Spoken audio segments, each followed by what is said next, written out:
everything a puppy experiences in the first 12 to 16 weeks of their life can impact on their future emotions and behaviours, can't they, Danny? It's really so can. important that we get them used to grooming in a positive way, nice and early. Absolutely. Danny, what's your tips for owners with a new puppy in terms of professional grooms? Yeah, I always recommend that for the very first time they come into the groomer, it doesn't have to be for a full appointment.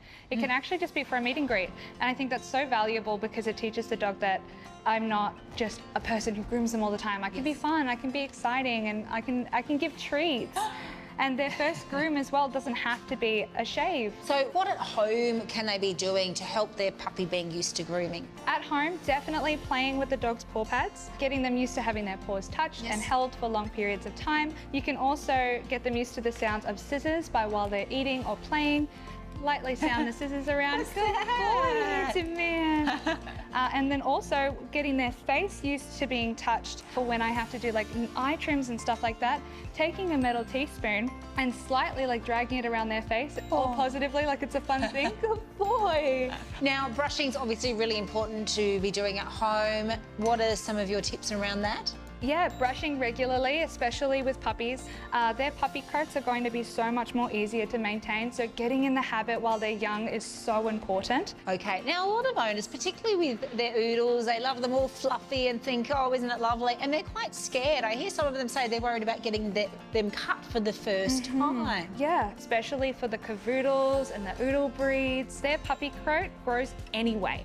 So when their adult coat starts growing through from underneath, not me that's changing the coat type, it's just the adult coat starting to come out from underneath. It's going to happen anyway. It's going to happen anyway. And of course, if it gets stuck in there, it's going to cause lots of mats as well. It really, really will. Which is going to hurt them, which then causes a negative association with grooming, and so on Absolutely. it goes. Yeah. And are there any other tips when it comes to grooming our puppies? Yeah, absolutely. A licky mat in the bath Yes. to keep them distracted or while you're brushing them is a great tip.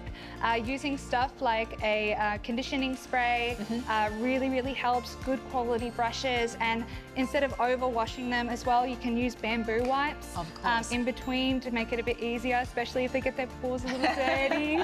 It's really important as well. A lot of people don't realise that you should be using a dog-specific shampoo. This one's for little puppies because it needs to be pH balanced for dogs, not human shampoo.